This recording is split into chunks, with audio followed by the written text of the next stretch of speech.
As you know by now, if you don't know, you've been living under a rock somewhere. Donald Trump has secured his second US presidential victory, and he is due to take office in January. And the markets have been reacting. The markets are like, yes, we like this. And if you tuned in last week, some of you didn't because you were busy watching the results of the election.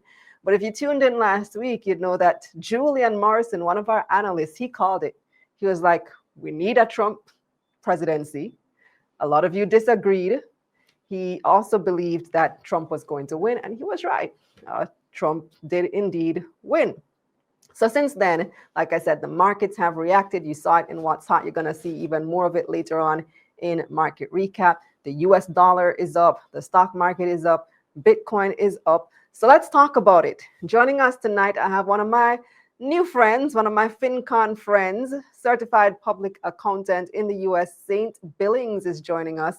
And we're also joined once again by David Rose, our OG analyst, business writer at the Jamaica Observer. Welcome, David, and welcome for the first time, Saint. Great to have you. Nice, Hello. Sainte. Night, Kalila. Happy to How's, be here. how's everybody doing? All right, for the most part. So, Saint, we're going to start with you since you are new to the show. Just introduce yourself for us and tell people a little bit about who you are and what you do. Yeah, my name is Sainte. As you mentioned, I am a CPA in the US, licensed in Florida, and my background is in tax. I have a tax expertise. I started working with one of the top four accounting firms, and I've been with them for 10 years, and my career continues. So I have been looking at the tax proposals very closely throughout this election season. And just to give a little bit more background on you, you are of Haitian descent as well. I am. So Haiti's So, in the house. Haiti in the house as well. Sac passe. Yeah, Nambule. Awesome. So you have an interest in this whole conversation also from an immigration standpoint. But we're going to talk economy tonight. So as we heard in What's Hot, the US markets have reacted positively to the Trump victory. Why do you think that is? Well, I'm sure many people have talked about it before. While the campaign was still going on, when it comes to the money part, Trump has been a businessman, right? So he's been looking out for business owners. And so when we think about the stock market, some of the policies that are in place under his campaign, one of which is reducing capital gains. So capital gains is generated when people hold assets for more than a year. So that's people investing in the stock market, and it's a incentive set in place so that people are not quick to buy and sell, that they buy and hold. So the highest percentage that they would tax prior to what the proposal is was 20%, and Trump proposes to bring it down to 15%. So that's really attractive. So I can imagine why people are looking to get in the market and really looking to stay invested, not just putting money in and quickly taking it out. So that is one of the things. I know there's more things that you want to cover, but that for one is something that specifically would keep people interested in getting involved in the market, and they haven't yet, and or invest more. And there were talks that his opponent, Kamala Harris, actually wanted to increase capital gains. Was that true?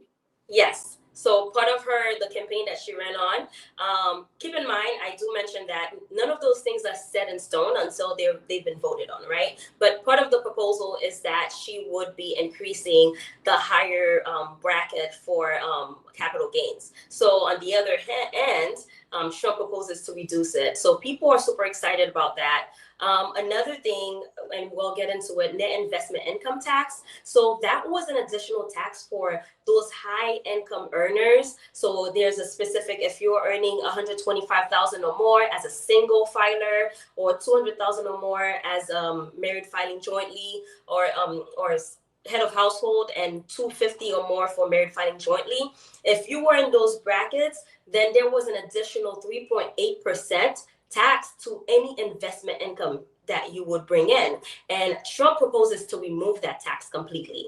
So that is another thing, versus Kamala, who proposed to have even more tax based on the higher income individuals.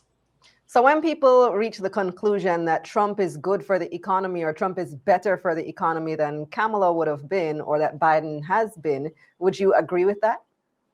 I think it depends on where you fall in the line, right? So some people said that the Trump tax it benefits the high earners. Really, I think there's room for any business owners to take advantage of this, right? And it's really being a part of the game. Like you mentioned, who wants to make money, right? Now you know the rules, you can play into it and make sure you take advantage of it. So it depends on where you fall. If you are an individual, low income earner, you don't have any business, and you're not eager to grow or like invest or do other things, I can see how you will be at a deficit, right? And that economy, or in some ways, right? There are certain things like child tax credit. He proposed to also increase that to $5,000 for anyone versus Kamala's plan was $6,000 if the child is less than 1 year old, 3,500 up to 3 years old, and then 3,000 later on. Versus Trump later on in his campaign, he proposed to have that at 5,000 for all people. So it really depends on where you are, and you can take even more advantage of it the more you look at the rules and learn how to get to become a part of the game. Absolutely. You got to learn to play the game. Don't hate the player, hate the game. So David, Exactly. let me bring you in here. What are your thoughts on all of this? We've been talking about it for the past few weeks, months actually. What are your thoughts on a Trump presidency? To be honest, Kalila, we're all making more money, so I cannot complain. Like I don't even have to open my portfolio nowadays. Like I literally just open my phone, 9:30 kicks in, and I just see all of these, alerts of, oh, this stock has gone up by this amount, this amount, this amount, and I'm like, all right, back to bed. So what you found in the last week, in particular, is that asset owners have become a lot richer, and this is coming on the on the reduction in interest rates, or as you would say, the other part of the economic cycle. So you have two things at play. You have Trump, who has a different economic policy and stance under the Republican Party, which is the Democrats, and you also have the ongoing reduction in interest rates. Now, remember, guys, rate cuts take time to percolate through the economy, but it does indicate that the cost of financing will go down. And that means that asset owners will be likely to actually take on more venture activities through capital. So the reaction to the Trump presidency is really coming from the perspective that, hey, you heard both sides of the debate, be it Democrats and Republicans. Saint mentioned a while ago that Democrats wanted to increase the capital gains taxes, which would be a disincentive to sell assets. And we're now seeing the Trump side, which is looking to create more efficiency in the US bureaucracy of government, and at the same time introduce policies that are encouraging for business owners and asset owners. So someone pointed this out to me and I was like, wow, I didn't realize this. So for those who do understand, the net profit you see on most companies' financial statements, that is usually an accrual net profit. What does that mean? It means that you have things such as unrealized gains and fair value gains that are added onto that, bottom line. However, it's not taxable income. Taxable income is literally cash. And if you're not earning cash in context, then you cannot tax that income. Someone pointed out to me that basically the US tax code, about the first 100 pages, is actual tax code. The remaining thousands of pages is literally policies that are designed to encourage certain behaviors. So what do I mean by that? So in Jamaica, we, for example, have the junior market. That encourages companies to improve governance. That encourages companies to list and grow and contribute to the tax pool and increasing the labor pool. We have the Urban Renewal Tax Act, which GK has benefited, through the development of their headquarters in downtown.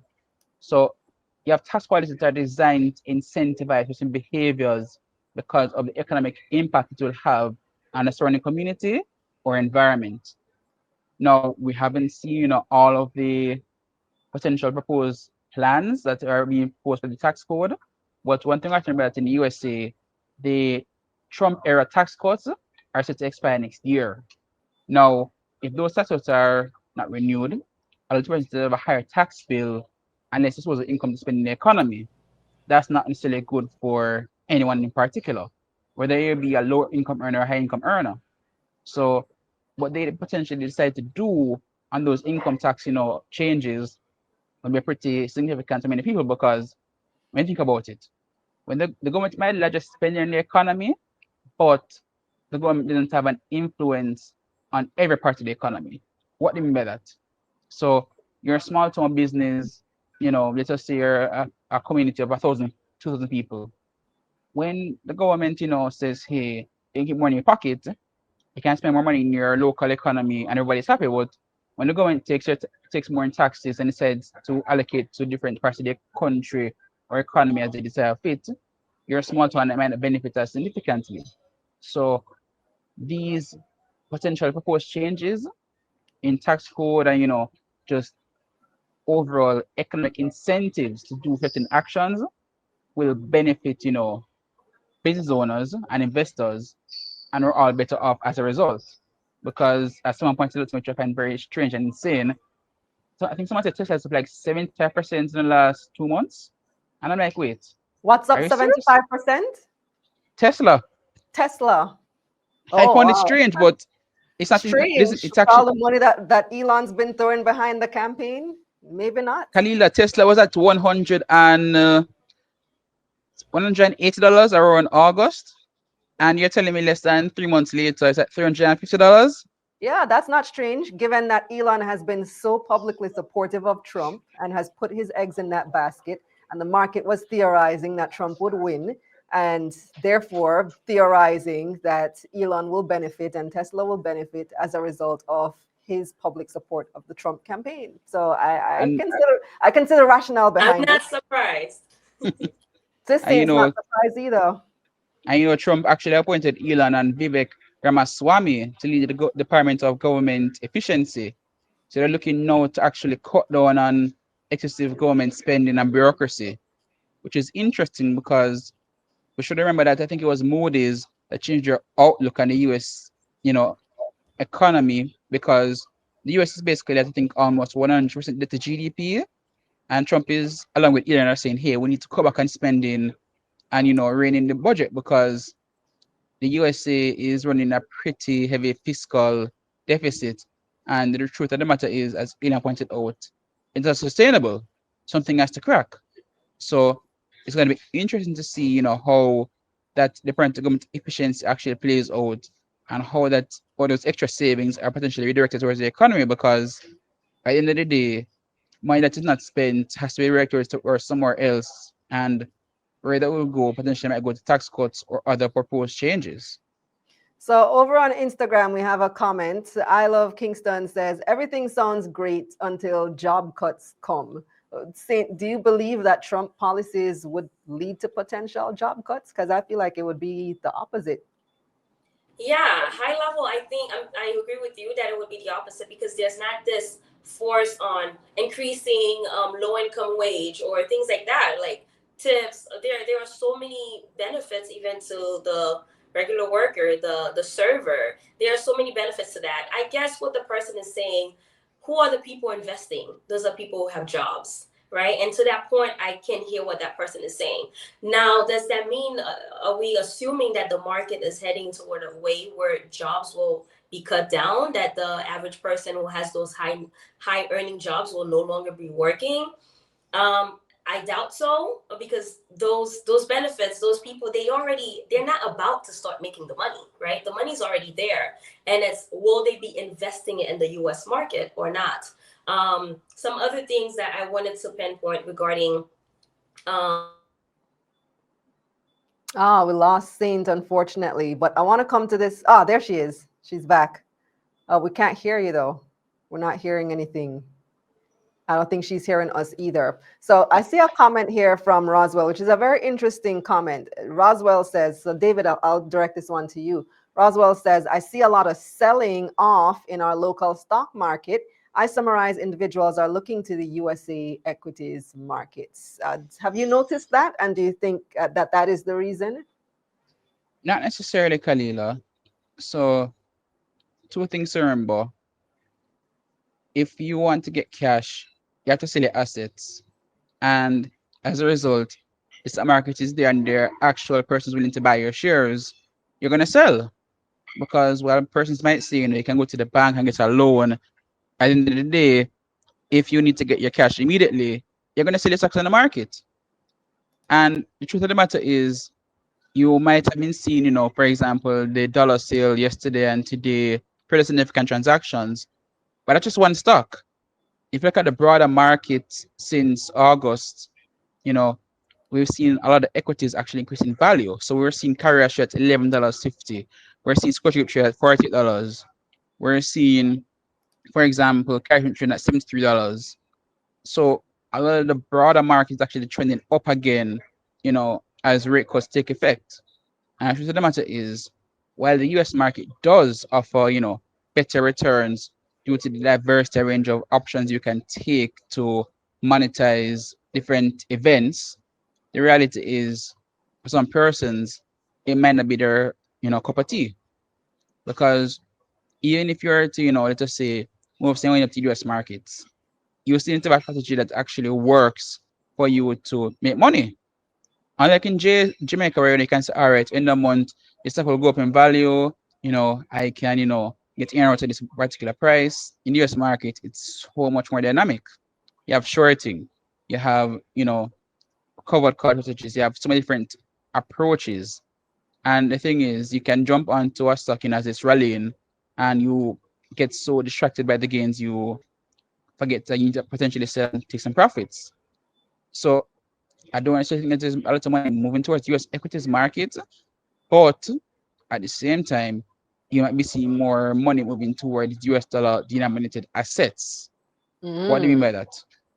So Jamaica is about 40% plus denominated in foreign currency as per our banking data through deposits, for example.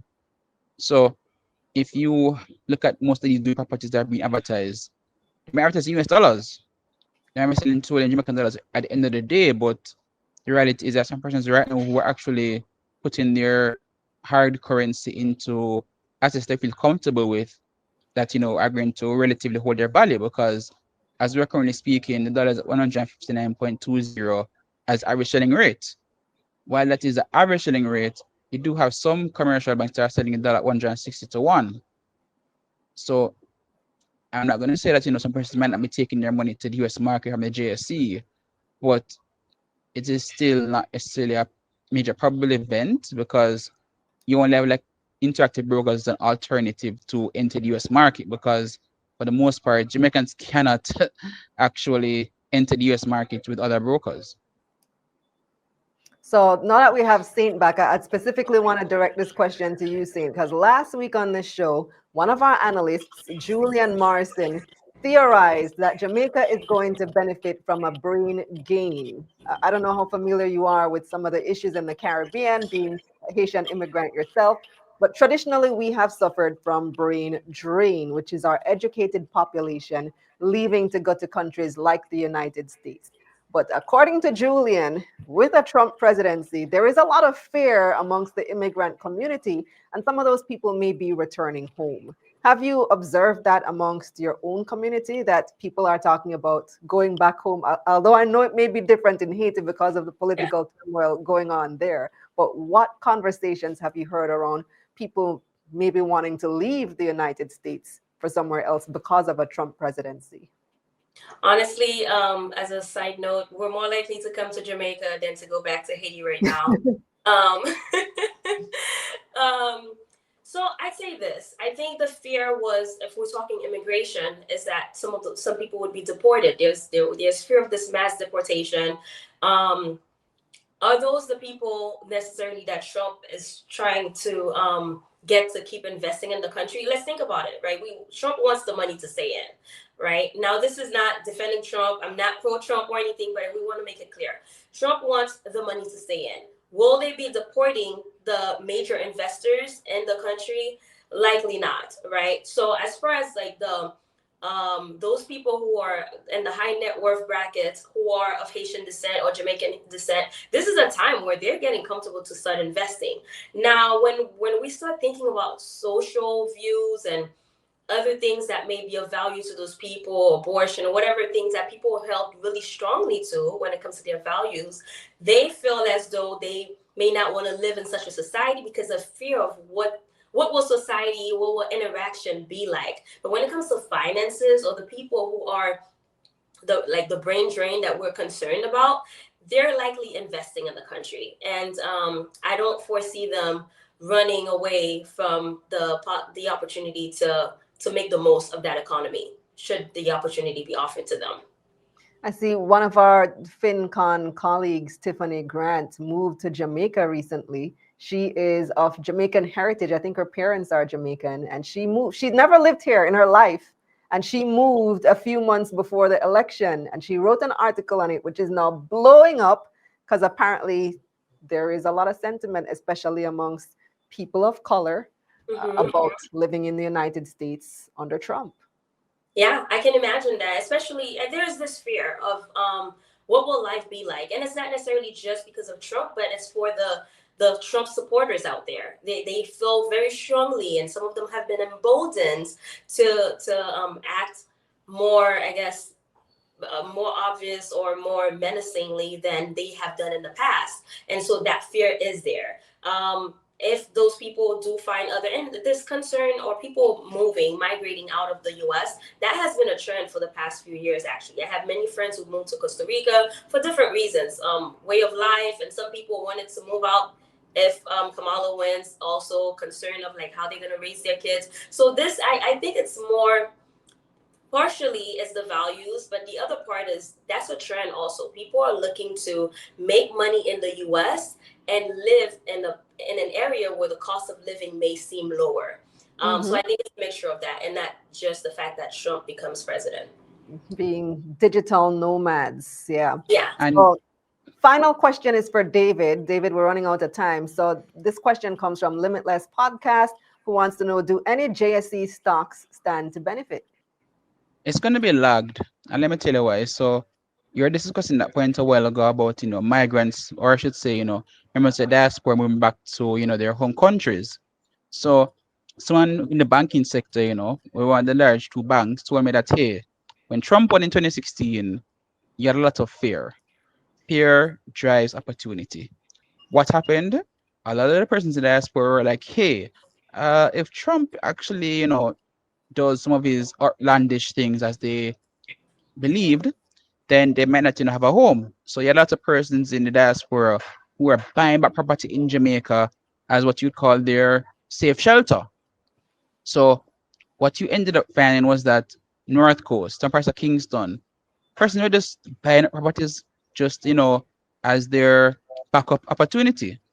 So right now, if that fear does return, and persons do feel a little bit of apprehension, and they say, "Hey, if I want a piece of the rock and I have somewhere to go home if Trump does support me, then what does that mean?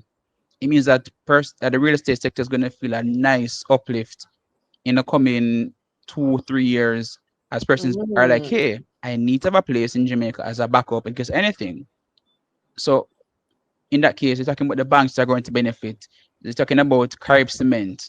And then when you think about it for a second, The, as the we see, REITs, the as we property see, companies, KP, maybe KP REIT Proven. isn't in Uh, residential real estate, neither mhm. Stanley Matter, and 130 just student housing. So I'm just giving the examples that go along, Kalila, Surf Rock. but remember, Kalila, also the flip side, which is if some of these Jamaicans do end up getting deported or come back home, then remittance, which is our largest FX earner, might take a little pinch. So there are multiple dimensions to actually carry this whole dialogue. But the truth of the matter is, fear does your opportunity, because if it is the case that persons are going to buy more property in Jamaica, and let us say, for example, some of them actually take the route of becoming digital nomads, they're going to contribute to the local economy. And where they do concentrate, it's opportunity for some persons to benefit, because I've seen, CMB international features where persons like we used to live in, let's say, North Carolina, or spending like 2 or 3 grand a month in their monthly expenses, come to Jamaica, go on the grill, and when they're spending a grand a month, it comes like nothing to them. So if you do have that level of fear, not just somebody there into the diaspora, but also persons from overseas into that my stuff, I don't like what I'm feeling, I come to Jamaica or the low cost meditation at Jamaica, you're gonna see more aggregate, demand in consumption and just other opportunities because during COVID, a lot of Black Americans came to Jamaica because they felt some level of comfort. Now, let's just say we actually are able to capitalize in the tourism space in attracting more of those persons, down here for their vacation. That benefits tourism space, Dolphin Cove, your CPJs, your Sinkos. So it's just a linear path in terms of, the way forward in terms of what is going to benefit in JC side because Trump hasn't taken office as yet. Key But point as yet. on the flip January side, 20. On the flip side, Roswell, one of our viewers, makes a good point. Roswell says companies doing business in exporting to the USA will have tariffs on their goods. So let's not forget about this 20% import duty that Trump is proposing. Uh, how does our local manufacturers, or how will our local manufacturers who want to do business in the USA manage having that additional 20% import duty on the goods Co-manufacture. that they're looking to? What was that? Co- Co-manufacture? no, like the reality is that as much as persons are going to be like, hey, Trump is Wait, going to kill the economy with the tariffs, the truth of the matter is you have Chinese businesses that are literally setting up shop in Mexico right now to take advantage of USMCA, which is a free trade agreement between Canada, USA, and Mexico. The ship goes into the US to be sold. So the reality is, if a company like a Westinco can, co-manufacture some of their goods with the same recipe in, let's just say, Georgia or somewhere along the northeast coast, and they still, maintain a relatively decent margin, they're fine. And the reality is, although tariffs being mentioned all this time right now, what will that actual tariff look like if it doesn't implement within the first 2 years? So we're having lots of persons, speculating on the future when it hasn't even arrived as yet. So that's a massive, reminder that hey, until you go into office and when things actually go through Congress, you have to watch and wait because Trump doesn't actually bring tariff until probably year 3.